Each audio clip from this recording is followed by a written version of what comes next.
I'm Garland Thompson, Media and Program Manager for the Salinas Public Library. These interviews are presented as part of Salinas Stories. The interviews are as recorded and do not necessarily represent the views of the City of Salinas or the Salinas Public Library. For further information, see the City of Salinas Disclosure and Use Policy.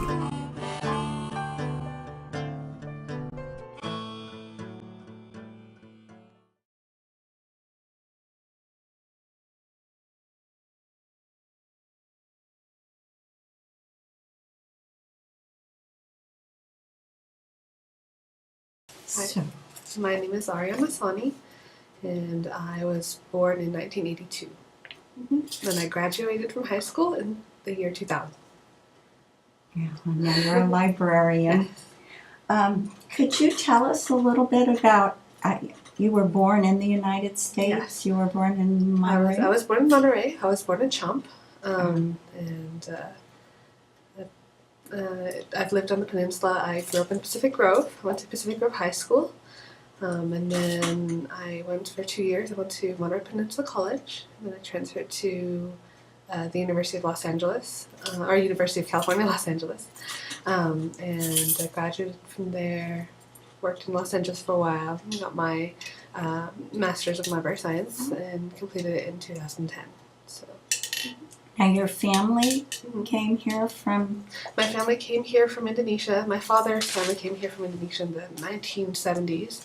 My uncle had been teaching at the Defense Language Institute in Indonesian. It was, a lot of Cold War-esque type of training. So he was teaching students, and he retired maybe now about 10 years ago. But during that time that he was here, he brought over a lot of his family. Immigration was a little bit easier back then, I guess. And so he brought over a lot of his family, including my father and a few of my uncles and one aunt who currently still lives in San Francisco. And then on my mother's side, she actually is Japanese, but from Okinawa. And my grandmother had been married prior, but then remarried an army officer, and I think I forgot. but then so they moved to the United States, and that's where my parents met at Monterey Peninsula College, and got married, had my brother and myself, and they were together until I was about 5. Got divorced. My father remarried an Indonesian woman, and my mother actually remarried an Indonesian man. So those were quite interesting. But yeah, so. So you grew up in Pacific Grove, yes. And I'm interested. You said when you were growing up, was there a mosque that you could attend? We didn't have a mosque, an established mosque, until maybe 5 years ago. I think that was in Seaside. There is one in Castroville. I'm not sure. I have not been there. And then there is one in Salinas, which is a functional mosque, and I think it's actually a house, And so in Pacific Grove, growing up first, we actually, were taught somewhat by family, and then also we had some teachers who were students at the Naval Postgraduate School. One of my first teachers actually still works at the Naval Postgraduate School, Ann Hamza, and she basically a lot of international students, a lot of families, so some from the peninsula and then others from overseas. And we were taught together. And then after a while, I think when I was about 1990, we had like several moving mosques, kind of like our Sunday schools, which were taught first, I think, at I don't know what it is now. I think the building's probably been torn down, but in Monterey near Lake El Estero, it was called, I think, Fireside Lodge or something. It was just a big building with the common area, and we used for a mosque, and now they also used it for Friday services. And then after that, we had a few people who were either in the Naval Postgraduate School or DLI who established a regular kind of Sunday school for children in their non-denominational building. So that's how it would function, or how it functioned at the time. And then I guess the classes for the younger children are held at the Seaside Mosque. Then there was a fairly large community of Muslims? It was, I would say, sizable, because we would have our, in the Islamic calendar there are two major holidays. There's Ramadan, and the end of Ramadan there's one Eid, which is just a festival, and then there's a second one after, the end of the pilgrimage period. For those two we have prayer gatherings, and I think it was always pretty sizable. Like one time we had it at Toro Park, maybe a few years we had it at Toro Park, and then sometimes we'd have it like a hotel, like a conference area or whatnot. So, and then there were always quite a bit of people. I would think if you got the whole community together from the Monterey County area, maybe prayers. I don't know. Maybe I'm just remembering incorrectly as a child, but I still think it was about maybe 500 people. Now I would say it's even bigger. So I mean, there are people who are active in the community and there are people who are not. But it's actually a very beautiful time, I think, because people you don't usually see are there, and we do have now quite a sizable population from Senegal and Sudan, and along with a lot of other like different Arab. I don't know if they're mostly Egyptian, or I'm not sure. And here in Salinas, some of the women who use our literacy center, they're from Yemen and Egypt, and so I think it's a very diverse group, and I mean it's very reflective of, I think, Monterey's history and having the Naval Postgraduate School and the Defense Language Institute as well. But you'd say it's a close community, or I don't really. I mean, it's not my perception of it being that close in terms of because they are. I mean, a lot of people are based from out of the two being institutes. There always is constant turnaround. If it's Naval Postgraduate School, they're only here for a few years. The same thing with DLI, unless they are instructors. If there are other people who are. And if they're an instructor, sometimes there still is turnaround because they either go back or they move within the military. Did you go back and visit family members in Indonesia much? Or? Not really. I mean, we went one time when I was 16, and then it was pretty rare. To go, and I mean partially because monetary reasons, it's pretty expensive to especially my family actually has my at this point my father, my stepmother, and myself, my brother, and then I actually have 3 other half siblings. So when we want to all go on vacation, it's pretty big commitment just to purchase those tickets. So, and then also the logistics, traveling with small children, taking off work, and especially if we're going all the way to Indonesia, they want to make it worth the time. So I think the last time we went was for about a month, maybe about 3.5 weeks. And so we can't just go on a whim for a week. It has to be a big long thing. Visit family in several regions. So. Now, the whole of the United States was affected by an event that happened in 2001. Yes. And you told me that you started wearing could you explain Sure. what the name of it is and your feelings and all that? I wear a headscarf, which I think it's most often referred to as hijab. And actually I didn't start wearing it until about 2002. My family has always been very moderate, by their own definition.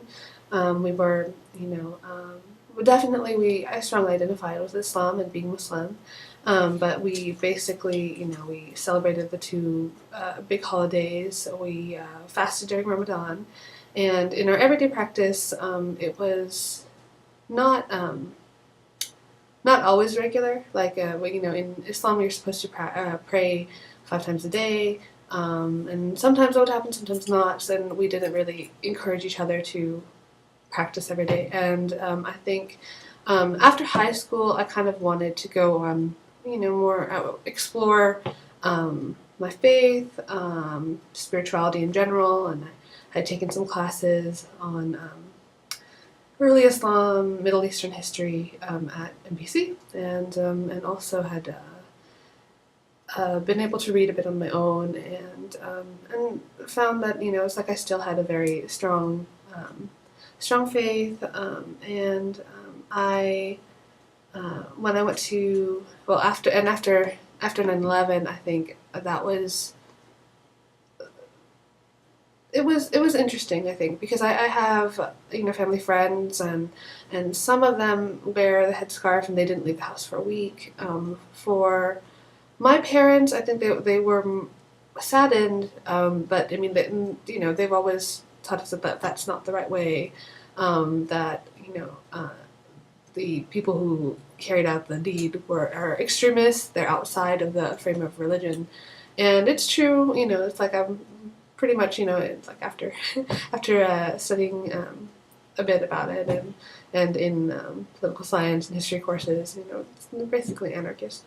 But for myself, I think that I just really wanted to get down to the core of things, and I think after 9/11, I think a lot of Americans became more curious about Islam, and in amongst Muslims, I think it was kind of a call back to really try to figure out where this kind of mentality was happening, or where it was coming from, and what I think, like, what kind of, if that kind of mentality actually existed within what we were taught. So I mean, I basically went back and kind of explored it.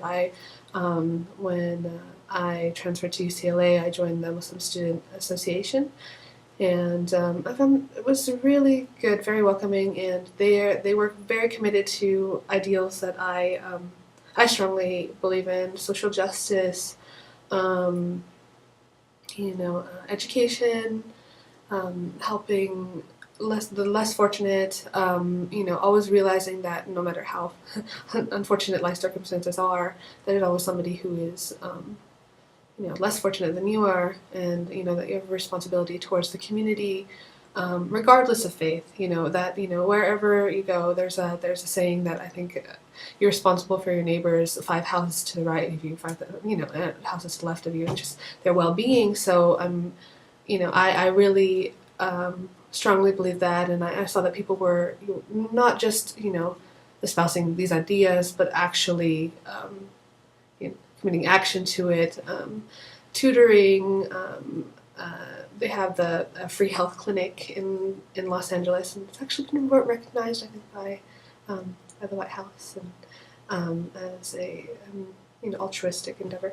And I definitely felt that, and I felt like this spiritual connection and renewal, and I decided at the point that I would start wearing a scarf. And it was a transition, a little bit difficult in the beginning, but now I'm very, very comfortable with it. And coming back to the peninsula sometimes during the time, I mean, because in Los Angeles you see the wide diversity of people, religions, ideas. So I mean, I could be walking down the street in LA and see women who are wearing scarves, or my neighbor who is transgender, or so I think that the idea, the wide breadth of people and ideas, and I think that there was an appreciation there that I never felt uncomfortable. And so coming back to the peninsula, I didn't know exactly how I would be perceived. I think because of several occasions, and actually never here in Salinas, but once in Monterey, which I was pretty surprised about. my friend and I had gone out to Indian Summer, and which is near the wharf, and we were just having dinner. And she's Moroccan, but she doesn't cover, we were just having dinner, and there was a table next to us of pretty rowdy people, and they were just making, or one of them was making offhand remarks about. He was telling his wife, oh, you better cover up, you're offending them. We should establish like a website for these oppressed women called like sexyankles.com or something like that. So it was just very, very ignorant, very, offensive, and they were trying to be, or he was trying to be offensive, and, we just, made these offhand remarks back. Like, basically, it's like people who say these kind of things are, ignorant, or they're not comfortable with themselves, or they're not willing to explore cultures outside, which is kind of ironic given that we're sitting there in an Indian restaurant, and his other table mates are like, calm down, you're being a jerk. He's like, I'm not a jerk. But actually in Salinas, during the time that I've been here as librarian, I've had nothing bad. I mean, people who are curious, and they've just asked, it's like, are you Muslim? It's like, yes. And secondly, I appreciate my faith, my observance of faith. Ask some questions, not a lot. I had one student who was like, I have to explore a diversity issue for my college.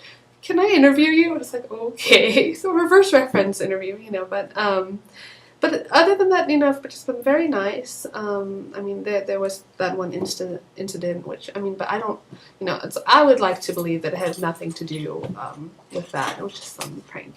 But I was very happy that the library pursued that, had a zero tolerance policy for any sort of discrimination. So I think, it definitely reflects the community attitudes that the library, wants to be welcoming to everyone, and everyone from different cultures, different faiths, different orientations. So I think that's it's promising. So that's a good reflection. Oh, we've had a wonderful time having you here. We can. I did want to ask you about some of the other, I guess, cultural aspects of your background. I mean, people come to them. People in this country have many different backgrounds, right. And they have, special food, special ways of celebrating, let's say, weddings, Mm-hmm. and even your name. I think you told me something. Yes. It's your grandfather, and then your middle name. So your last name. Oh, sure. Okay, so my last name actually, Indonesians. A lot of Indonesians still don't have last names. They're identified by their family name, or it's made up. I know my cousins on my stepmom, my mom's side, they all have different last names, and some of them are the last names of either, or the first names of their grandparents, of four. So my uncle, who has 4 daughters, each one has a different last name, and they just made it up. There was no real need to establish a family last name, and so I think with my grandfather actually came up with our last name, which I don't think has any particular meaning. When I was young, I would look it up in like baby name dictionaries, and I was like, oh, it seems to mean Saturn or something, or silver, or I don't remember. And but I think that I don't know where he got it from. I think it's actually I think it might actually be Persian, because I've met a few people over the years who have had that last name as well, and they were from Iran, or actually from Afghanistan sometimes, but it's very rare. I have not, and when you look at that up in those name directories online, it's usually my family who comes up. So yeah. And about Your your name, your middle name. And so there's also a tradition. I don't know. I think it's in the Indonesian, or maybe it's just from our district, but but a lot of people are named after them. Their middle name is named after them if they were born. And so, for example, my cousin who was born in July, her middle name is Julie. My middle name is Augustine because I was born in August. And I have another cousin too who was born during Ramadan, which is the month we're fasting. Must be difficult, but so her middle name is Ramadani, and so there are several instances of that, and so that's where my middle name came from. I think my mom just liked Ariana, so that's where it came from. So was there any particular dishes, food? Yes. So we definitely. My Indonesian is terrible. I will say. When people try to speak to me in Indonesian, sometimes I understand. Usually, I don't if they're going very fast. And when I try to speak back to them, they're like, "Where are you from? Are you from Malaysia?" It's like, no, my Indonesian is just terrible. But I definitely can speak food. Where did you get your Indonesian? Oh, because for the first 5 years of my life, I had a mixed ethnic family. We just spoke English, and it's something that my dad and my mom could communicate in, and so we spoke English. And then when they got divorced, and then my father got remarried when I was 8. It's not too late, and I believe it's never too late, and you should acquire languages if you can. But it was very difficult. I mean, we had already been used to speaking English, and so we just continued to speak English. And it's sad because sometimes I say, "Oh well, it's because I'm half, so I can speak neither language particularly well." But then my younger siblings, I always feel it's a disservice to them because like, "Oh, you're full Indonesian, but you don't speak Indonesian. I'm sorry, it's all our fault."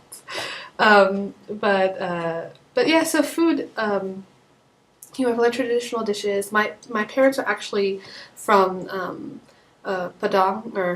Padang in Indonesia, which is a province in Sumatra, and they're actually very well known for their culinary prowess, I guess. So a lot of the dishes that we ate when we were younger, so like rendang, which is like a beef dish, and coconut, and we have like curries. Our curries are mostly coconut based, and a lot of fish, and chicken, and very spicy. Indonesian food is not subtle. It's not like Japanese food. It's just like, it's like you eat it and pow, it's just right there. So, and we don't really have any Indonesian restaurants in the area, but that's one of my parents' dreams. I think that they want to establish one. So I'd love to see that. I hope that comes in the next, 5 years or so. They can do something, and I mean, I think that would be really great. I think they used to have one in Santa Cruz, but from what I heard, it was not particularly authentic, and it didn't last that long. So I don't know. That's their hope. And so my mom did the majority of cooking. She's a very, very good cook, and she always laments. It's like, oh, when I go, you guys won't be able to cook as well as I do. It's true. We have a few things I know I can emulate my mom, but it doesn't taste quite the same, and there's so much in like her arsenal of recipes that just I haven't been able to even attempt to try to make, and it's always by cooking by it's like the old stuff, cooking by heart, cooking by feeling. It's like, well, Mom, how much salt do you have to add, or how much cumin, or how much I don't know, coriander, and she's like, well, I don't know, you just just throw it in and it's enough. It's okay, that doesn't resonate with me. Different mentalities of thinking, different ways of thinking, and different mentalities from different generations, so or culture. Now you're about to start a new phase in your life, are you not? Yes, I'm getting married, hopefully, God willing, and that will be in mid-June, and then I will relocate to the East Coast. So sadly, I'm leaving my community and leaving my family, but and leaving the library. But I'm excited about this new phase in life. My fiance is actually Pakistani American, and yeah, it's So tell me about the wedding. Is it here? We're going to have the ceremony here. It's going to be in our in my house, and in at least partially in Indonesian culture. It's also based in Islamic culture. You can be married by like any sort of clergy. We don't really have official clergy in Islam, but there's an imam who is just like usually established in the mosque, and I think he will oversee the wedding, but I'm actually being given away by my father, so he will actually conduct the ceremony, and then I'll be wearing Indonesian clothes. It's called a kabaya, and I think my fiance will just be wearing a suit, and then we'll have a lunch afterwards and have traditional Indonesian dishes. So where is your dress coming from? Oh, it's coming from, it's being made in Indonesia. It's actually, the dress for the nikah, which is the wedding, the actual wedding ceremony, is being made in Jakarta. And then the clothes for the reception will be held in Fremont. They're being made in my parents, or in the province my parents are from, in Padang. Mm-hmm. And are they white or? The kabaya for the nikah, it is actually white and gold, I think. But it doesn't always have to be that way. It's not traditional. Some people have now adopted a way of having the Western style wedding dress, and all the others. Some just have one or the other. But I've seen blue, red, green. So many different colors. So, I opted. I was like, well, I'm not going to have the Western style wedding dress, so why not make this one white? And I thought it was pretty, and I had seen some different models, and so that's what I opted for. I hope it will turn out to be how I envisioned it. It hasn't arrived yet? No, my cousin is actually coming. My cousin's an interesting story too. She grew up here. She went to PC. She was going to pursue a degree in music business industry at USC, but she was short a class, so she decided, well, I'm just going to go to Indonesia and figure things out. And so yeah, so she's been there ever since. She got her degree, and I forget, in marketing or journalism, I think, from an Australian university. She's been there ever since and working there, but she definitely feels like, I'm so American, I'm going to come back one day. But so she's coming for the wedding. I'm really happy because she's one of the closest cousins I have, and I have many, but we basically grew up together, and so she's coming, bringing the clothes along with her, and those sort of things, wedding favors. So do you think you plan to stay here then? Oh, definitely. I think that I was fortunately allowed the opportunity when I was in my undergrad to study abroad, and I went to Turkey, and was in the capital, Ankara, and during that time, I think definitely you're able to reflect on yourself, your upbringing, your views. And there's something that's definitely very American, not comparatively saying like, oh, USA, we're so great, but at the same time recognizing that there are inalienable rights, and definitely believing in civil liberties and the ability to complain. I think that's a really good thing Americans are very good at. Dissent. And one time I felt so bad, but I made my roommate cry because we were talking about journalism. We're talking about what you're allowed to say and not to say. And in Turkey, there are certain topics that are extremely taboo. One, Armenian genocide. Which, I think that they would not even appreciate, they don't appreciate the term genocide. I think that it's wartime, casualties of war, that kind of thing. And there are other, that people who have been jailed for trying to speak out or trying to do research or, go into archives and do various things. And regardless of what you believe, I think that the ability to say it really is impactful. It's like especially, it's like now looking at it as librarians, it's like we don't have a huge, against censorship, and the library carries a variety of materials and that are pleasing to some and not to others. And I had talked to her and said, well, your journalists get jailed for stating their opinions, and it's like in other people, I mean, not to say that we have a perfect society in the United States. No, not at all. I mean, there are people who are detained for years, and and they don't know why they're in jail. But I mean, the fact that, for the most part, this is something that most Americans will agree upon, is that, you should be able to say it, or at least that most people, I mean, are not jailed for their views, unless they're like anarchists, right? Or, it's like you're planning to kill the president or something. But so she said, you basically told me I'm not free, which is sad. I mean, I think that, to a degree, everyone is, that freedom, what does it exactly mean? And other people who said, your freedom comes at the price of others, And I thought that was very disturbing, but also like a very liberating kind of idea. I mean, not liberating to me, but it's just like, oh, I've never thought about it in that term, in those terms. But I think that studying abroad definitely enforced that, yes, I'm American, yet and I don't want to live, it's like living overseas is one thing, but it's like I don't want to be permanently established outside the United States. Never. I mean, definitely. It's like, yes, I hold that little blue passport and I love it so much.